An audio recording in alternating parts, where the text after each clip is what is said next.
Welcome back to His and Hers Movie Podcast. This is episode number 59, featuring a review of a new sort of action thriller film titled Nobody that's currently playing in theaters this week.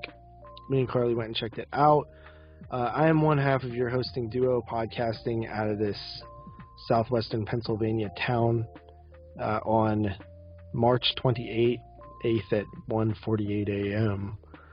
I'm JP, and podcasting with me tonight is the same person as usual. I think we're both pretty tired. It is Carly. What's going on? I am tired, I am annoyed, but I am here to record a pod with my buddy. Yeah, you know what? I'm like super mad, man. I've had the same recorder for the last 3 years, and it always works. Like sometimes it'll mess up like every once in a while. Like I think we lost an episode once because it was only recording my audio. Anyway, it's just not working now. Just decided today to just not work anymore, man. Just stopped working. Decided not to record your voice, or it won't record my voice, it'll only record your voice, and I can't figure out why. I've messed with the settings, changed it back to the settings that I think usually work, and it's just not working at all. I hate it. I don't understand it. It just gets on my nerves. Yes, it is quite annoying. I have a cunt for a neighbor, and it is just a bad night. Yeah. So this is going to be a little bit shorter one. We're not going to mess around with any long intros or anything like that. We decided to do Nobody today because we went and seen it today. It was overall a good day before annoyance started happening. Yeah, it was. Yeah. Anything you have of note this week that you want to discuss or anything? Not really. I mean, today, like you said, was a good day. I went out to eat this morning at Chick-fil-A with my friend Kaylee because she wanted Chick-fil-A. So we went there, and we got some Chick-fil-A, and we went back, and you and I went to the Move, and that was nice to go to a Move. I had free popcorn and soda pop because it was my birth through the app, so that was cool. And yeah, it's nice to see new movies are finally in the theater, because the theaters have been open, but there's been nothing in them that makes it worth going to see. So it's like, finally we have stuff coming back. Of course, King Kong and that Unholy movie, and then some other ones are coming out next week, so that'll be cool. But we went to the Move, we walked around the mall a little bit, looked around, and then we went to the fights with your buddy, and or we went to his house rather, and that is how we ended the night. And now we're back here, and that is where the night took a drastic turn. But yeah, I'm so mad about this damn recorder thing, dude. Like, it's just making me more angry as I'm sitting here thinking about it. Don't think about it. Just try to you probably just need to uninstall it and reinstall it. I don't even know if I can, because I paid for it, and I don't know how to get the download it again. Oh, it's a one-time payment, Yeah, I think they sent me a code or something to type in, and I don't know if I'll be able to do it again. Yeah, that's annoying. I don't know. Anyway, let's go ahead and get into the what we've watched segment here. Whose turn? I think yours. Okay, I guess it's mine. Yeah, I didn't really watch a whole lot either, so this will be pretty fast. But first up, I watched Isolation as per my Survival 5. You had watched that one last week. I think it was the last thing you had talked about. And I enjoyed this one. I definitely got the Thing vibes from it. It's just it has this very isolated setting where these people are kind of on this farmland, and then all these, the cows are kind of mutated and such, and it's, there's people that live there, and then there's these two that are we're staying there just in an RV or a van or something like that, and they kind of get wrapped up in it. So that's the whole movie is set in that one setting. But like I said, I enjoyed it. I thought it had some really decent effects, some gross out moments, and a very eerie, sort of murky, depressing atmosphere throughout it that I appreciated. I did find it a little bit slow at times, and that's my only issue with it is that, you know, after a while it just kind of got to be like a little bit boring at times for me, but overall I thought it was cool. I gave it like a 7 out of 10. Then after that I watched Final Destination from the year 2000, as per, has to kind of do with something we're doing for the next Slumber Party Massacre show that shall record this coming Tuesday. But yeah, once that, you know, gets out and everything, you'll understand. But, well, you won't because you don't listen because you're fake. But anyway, Final Destination, good move. You know, I have nostalgia for this one. It is one that it's one that I forget that I like. I've only seen 1 and 2, I think. I don't think I've ever seen... Really? Yeah, I don't think I ever seen... I own part 3, but I don't recall actually watching it. I own it on like a stolen Hollywood video disc that obviously we must have rented back in the day and just never gave back, and Hollywood video closed. But I don't recall if I ever actually watched it. I might have seen bits and pieces, but that's it. But anyway, the first one I've always really liked. I like how it's, you know, kind of a serious tone. That beginning with the airplane and everything and the explosion just really gives me chills, and all the stuff, the premonition stuff and the sort of bad omens that lead up to all the bad stuff that happens in this movie is just, I think, really well done. There are some effects in it that don't really hold up necessarily. Some silly things like that water in that one in the first dude's house, kind of like, it's like curling up on him and then it kind of like goes back into the wall. It's kind of funny. And then of course there's lightning and stuff like that at the end that's a little goofy, but other than that, like I said, I enjoy it. I like how it takes itself seriously, and I just like all the impending doom sense that you get, and the whole plane crash in this one. Like I said, not crash, just like explosion. That stuff creeps me out, and I think it's really depressing too. It's like your whole class gets burned up on a plane, and you watch it, and I feel that way about part 2 as well. I think the car crash still holds up pretty well. But anyway, Final Destination, I give that like an 8 out of 10. Then after that, I watched Pervert! Exclamation point. Exclamation yeah. How was that? From 2005.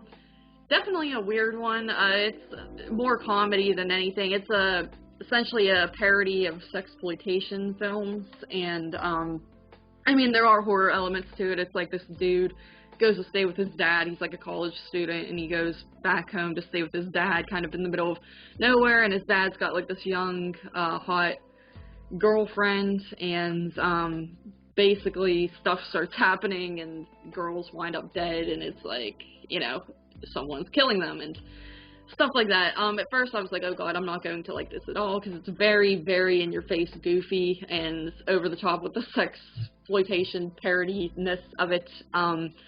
And, you know, a lot of titties, you'll like it for that, and nice. hot females and whatnot, but I did think it was funny. I thought I enjoyed the last, like, act, I guess the second half of the film a lot more. I thought there was a lot of stuff that gets really funny once you get sort of this, like, reveal and stuff. It's just really stupid, ridiculous, but I gave that, like, a 6.5 out of 10. I know I saw Moods is a big fan of it, and I think Dave likes it, and, well, they're perverts, so it makes sense. And then lastly, after that, I just watched Child's Play last night from 1988. And that's also kind of to do with Slumber Party Massacre. What's that fucking doing? Nothing, dude. Just wait. You didn't even ask how many I have. How many do you have? A lot more. Anyway, no, Child's Play, 1988, classic stuff. This is honestly, you know, this has kind of become one of my favorites, too. It's another one that I don't watch a ton, like I do, say, like the Friday the 13th movies or Halloween franchise, but I do like the Child's Play franchise quite a bit. The only one I really don't like is Seed of Chucky. Don't really care for Cult of Chucky too much, but I can give it a pass. But I think it's pretty solid, all in all, and the first movie I've always loved. I love the theme music, the apartment kind of setting that they live in. Chucky is great in it. Charles Lee Ray, freaking Brad Dourif, just everything. I think it's a great film, and you know, great effect, very well done in my opinion. So I give that an 8.5 out of 10, and that is all of the movies I've watched. Yeah. Yes. All right. What's the last one that I did last time? You never tell me before the show.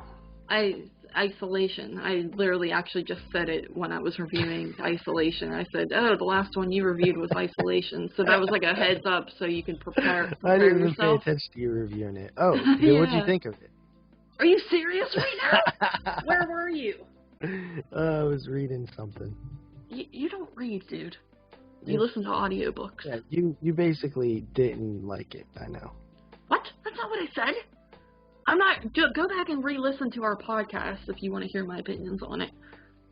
Well, I know they're wrong either way. Listen, go on. This is gonna be a short one, okay? Come on, quickies. No. The Gingerdead Man, 2005. Waiting on a response.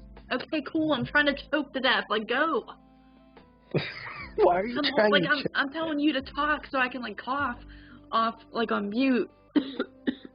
But like you won't. I'm mute. That wasn't mute. So the Gingerdead Man basically follows it opens up with Gary Busey as a maniac, and he breaks into this like diner, and he like kills this family.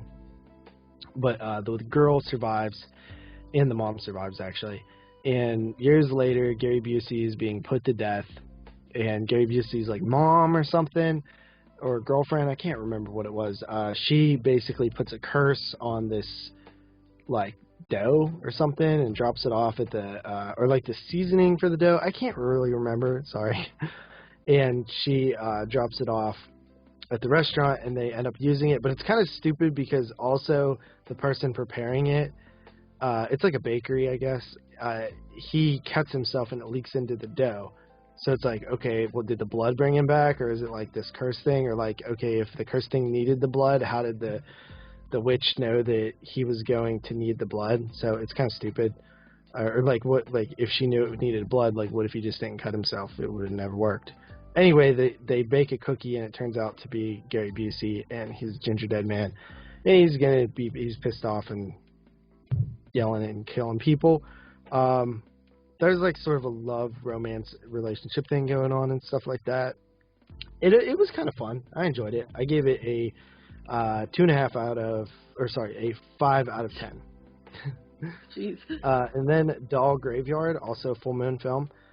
This one, there's like a prelude to the film where there's like this girl, and her dad makes her bury these dolls and stuff like that. And years later, it's like present day, and there's like a kid and his older sister who are being left home alone, and he's all into action figures and stuff, and and these dolls were buried out in their backyard. They get dug up, and they come back to life and start killing people and stuff like that. It's basically a Puppet Master ripoff. I enjoyed it. I don't think it's great, but it was okay. I gave it a 4.5 out of 10.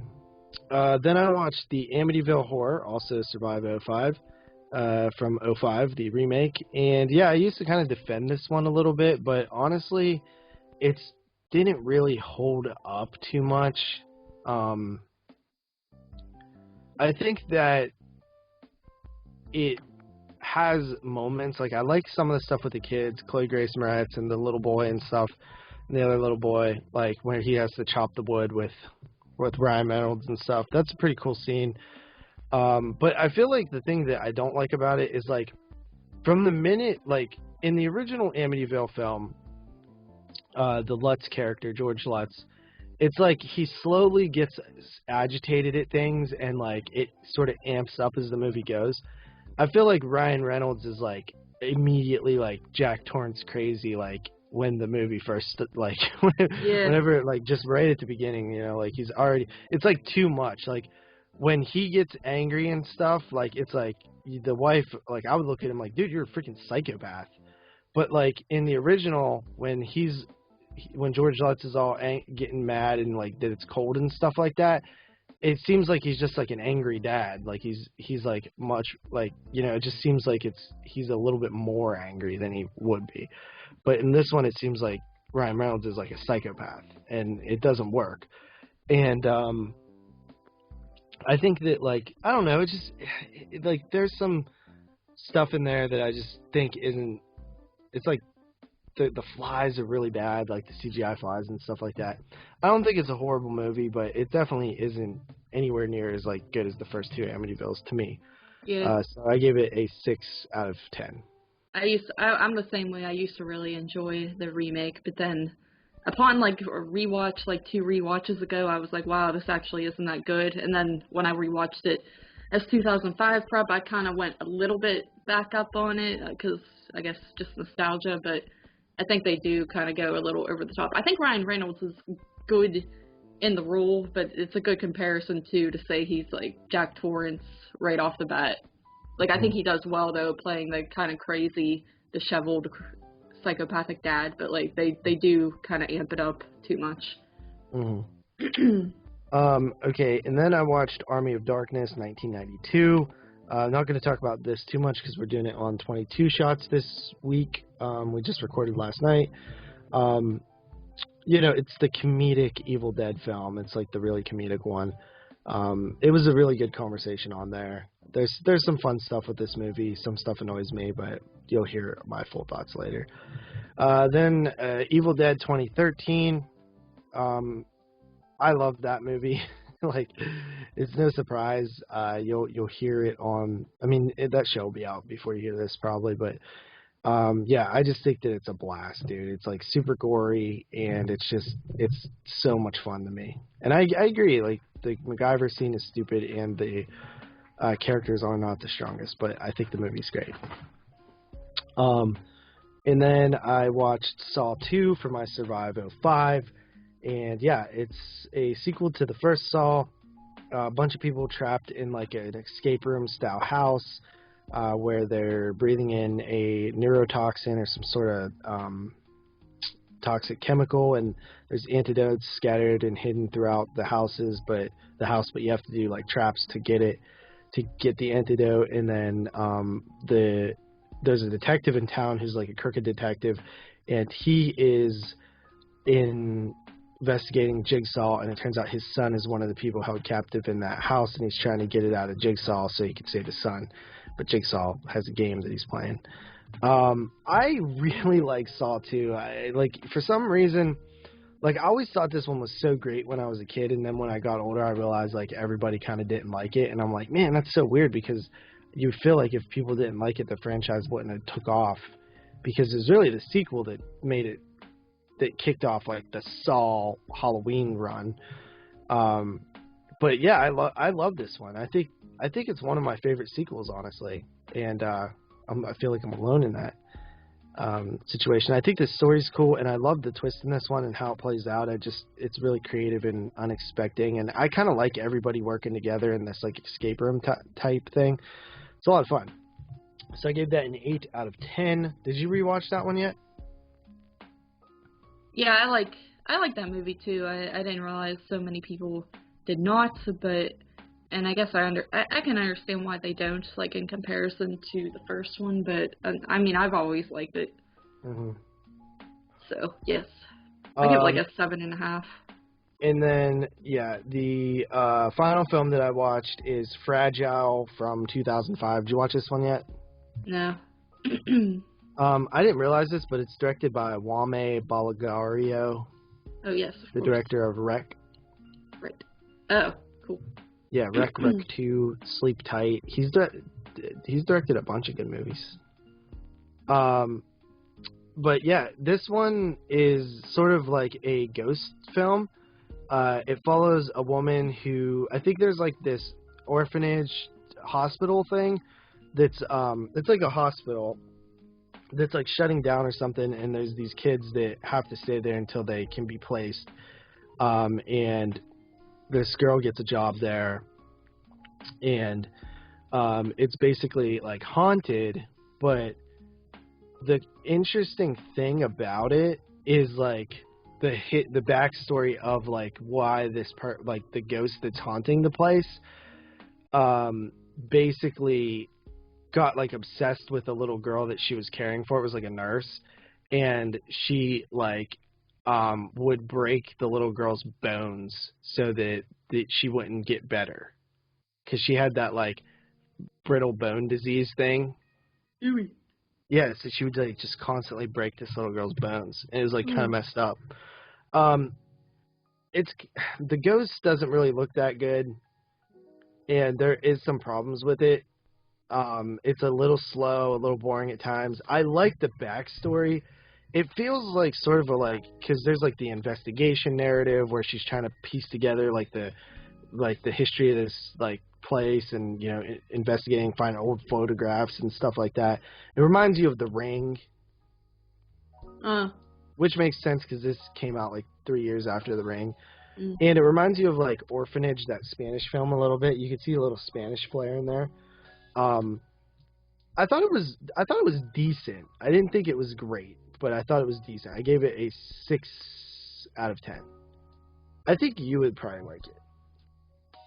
Cool. Very cool. And that's it for me.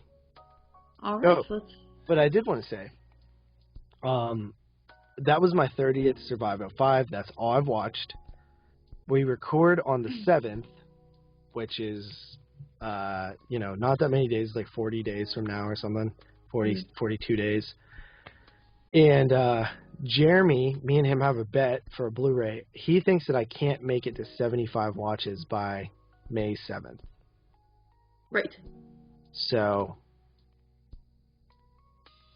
I mean, I need to watch 45 more movies in around 40-ish days. Right. So, I need to get on it. Right. Yes, buddy. You put yourself to very high standards. Yes. So, I'll be watching a lot of Survival 5s. Yes. All right. So, let's get into our featured review, which is Nobody. This is kind of a spur-of-the-moment film. We were thinking about going to see a movie today since we haven't seen a movie since Wrong Turn. And we were like, you know, I know King Kong comes out next week and Mortal Kombat a few weeks after that. Like, you know, and The Unholy's coming out in the theater. So there's a couple of films we could go see. But, like, we were really getting the itch to go back to the theater. I had a day off where we both could go. So we decided to see what was playing. It was like this, Tom and Jerry, or something. There's something that Disney movie that's out, Raya or something. And then Nobody. And we decided, let's go with this Nobody movie. We saw the preview to it. It looked like semi-decent. Has the guy from Better Call Saul in it. Right. And of course, Breaking Bad. Yes. Which is Saul. So, yeah, we decided to go check it out. What's the plot on that? All right. Hutch Mansell, a suburban dad, overlooked husband, nothing neighbor, a quote-unquote nobody. When two thieves break into his home one night, Hutch's unknown, long-simmering rage is ignited and propels him on a brutal path that will uncover dark secrets he fought to leave behind. Yes. That is the plot. Yes. So, basically, this guy is dealing with everyday mundaneness. Like, the beginning of the movie, there's like a little montage of him going to work and coming home. It's like Monday, you know, wake up, feed the family, you know, take a jog, ride the bus to work, punch in, do your work, come home, sleep. Tuesday, same thing, boom, boom, boom, boom, boom. Wednesday, same thing, boom, boom, boom, boom, boom, quick cuts and stuff like that. Right. And then, like she said, somebody breaks into his house. He handles the situation by basically just being like, you know, take what you want, leave, you know.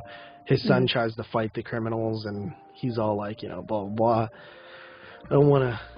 Don't let him go and stuff like that, and everybody's kind of giving him a little bit of shit for it. Like, the cops are like, you know, you didn't swing at him at all. He had like a golf club or something, and he's like, and then the neighbor's like, man, I wish somebody would break into my fucking house. Yeah. You know what I mean? He's like, I'd fuck him up. Yeah. And you know, it's sort of like that backhanded thing where it's like he's basically insulting the guy at the same time. And, you know, he doesn't get much respect. Everybody thinks he's kind of a little bit of a pansy, but little do they know he was this, like, super badass, like, assassin type guy who worked for like the FBI, CIA, all the, you know, 3-letter organizations. And he was like, basically how he describes it is he was the last guy they sent in after everything else failed. So like the last guy you would want to show up. And he basically it reawakens his like inner like assassin type thing that he is. We were talking, and it feels like a cross between like Death Wish and John Wick. Yes, definitely. So what did you think? I thought it was pretty good. I enjoyed it. I think this guy, you know, old Saul, I think he was perfect for this role. You also have Christopher Lloyd in this flick. Oh, yeah, and the RZA. Right, the RZA. RZA. But yes. And there's a few badass moments with them. You know, I'm not huge on, like, action-y films, and that's kind of what you get with this. Like, you know, like you said, it's, kind of follows the John Wick territory with that, but it was like super John Wick.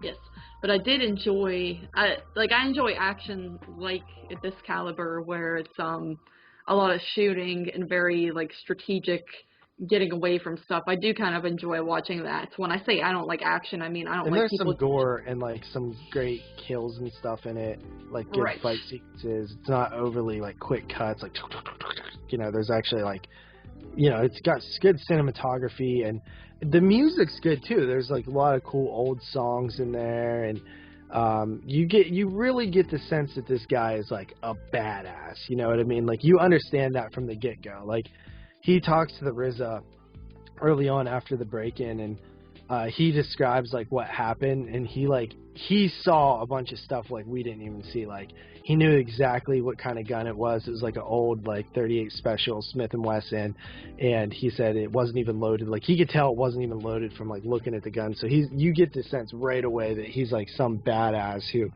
like could have like easily defused and murdered those fools, but just didn't, because he's living this lifestyle of mediocrity. And they do talk later in the film of like why he wants that, because he left this like crazy lifestyle for this boring like family life, but he's kind of mundane. It's like kind of mundane, and he's like kind of over it whenever that situation arises, because it awakens something inside him. Yep. There went my thunder. Wait, what? What? Nothing. I was just like in the middle of talking, and then you came in and just said everything. I thought you were done.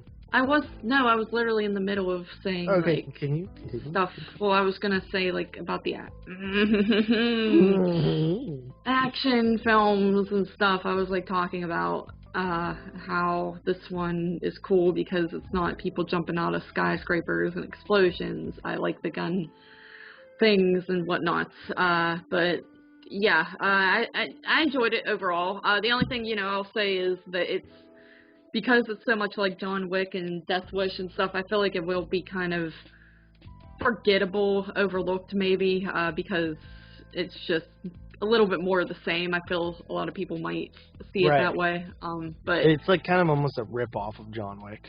Yeah, even like with the, like there's kind of like a simplistic moment that really makes the guy snap. I mean, I know like the gist of John Wick. I've only seen like part 3 of John Wick or whatever the newest one was that came out, 3 or 4. So, but I know like the main thing is like with a dog, and then he like goes berserk. But like that's kind of what happens in this movie too, is like something. Yeah, it's like his daughter. It's something of his daughter's. Yeah. And yeah, it's really fun though, man. I really like this movie. I had a kind of blast with it. Especially when like Christopher Lloyd, dude, man. I mean, how old is he? Like 90? He's 82, but I thought he was. It was funny. We were watching it, and I was like, man, that guy looked like Christopher Lloyd. You're like, it is Christopher Lloyd. Yeah, it said it in the opening credits, and I was thinking like, oh, he probably just has this cameo appearance, because the first scene you see him, and he's just like in a nursing home, sitting in his chair asleep, and I thought like, oh, they probably just like got a big name just for the sake of it. But he actually has a decent role in the film, and it's cool to see him having a badass role. Buddy. Roll. That's what I'm saying. No, you're saying roll.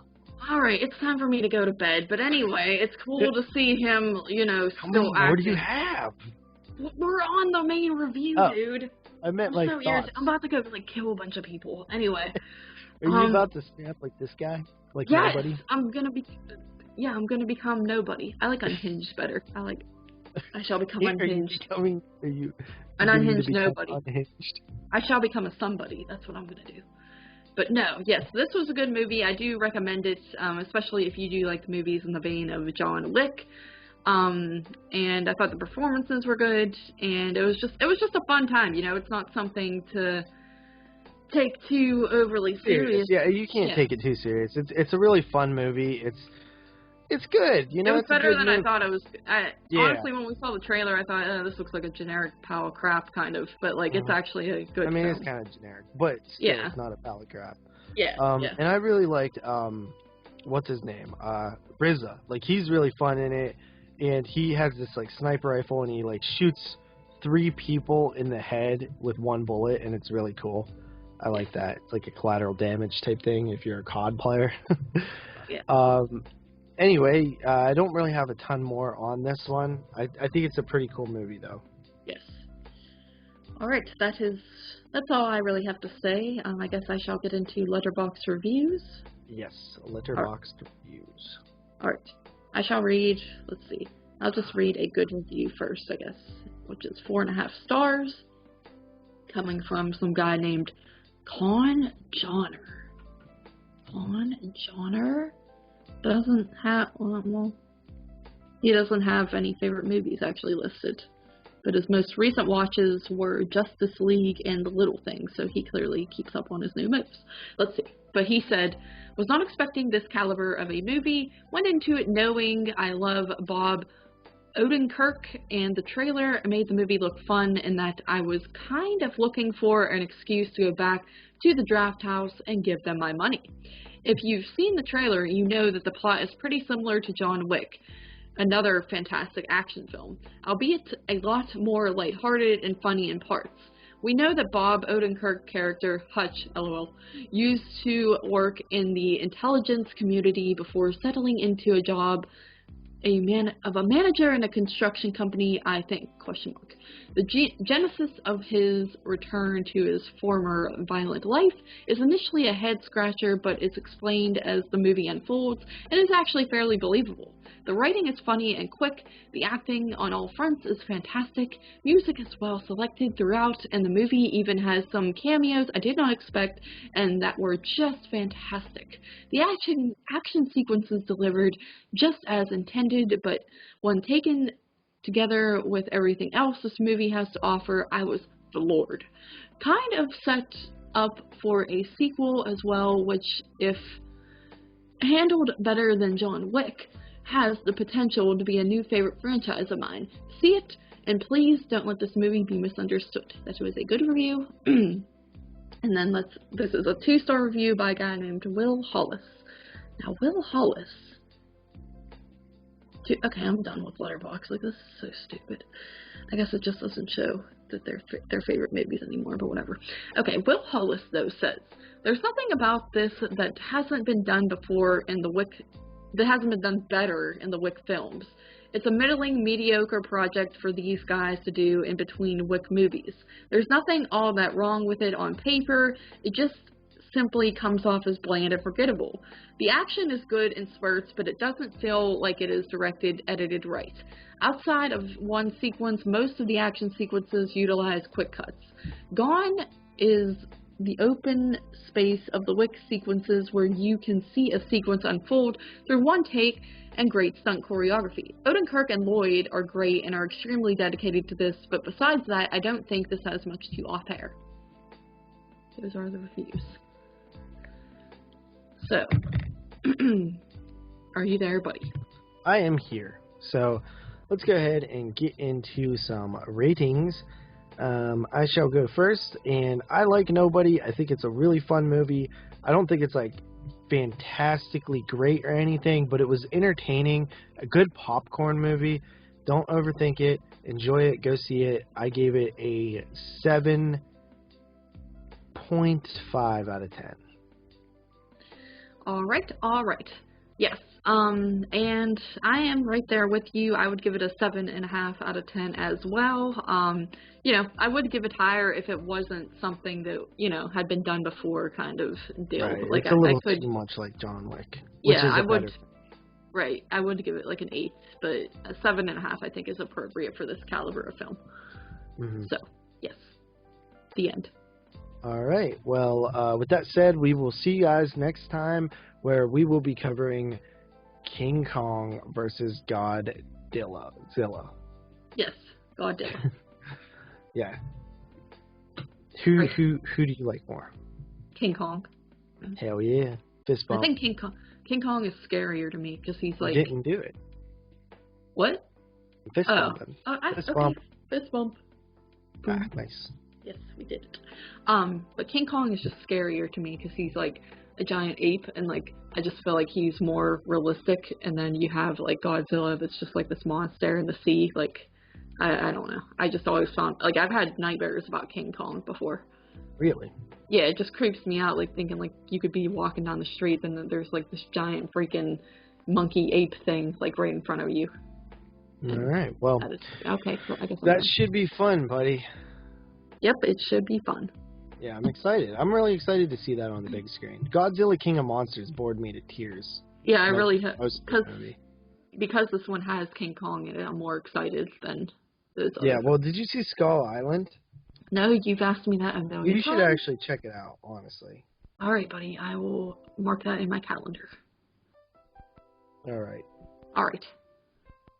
All right. Well, with that said, I guess we shall see you guys next time. Peace out. Bye.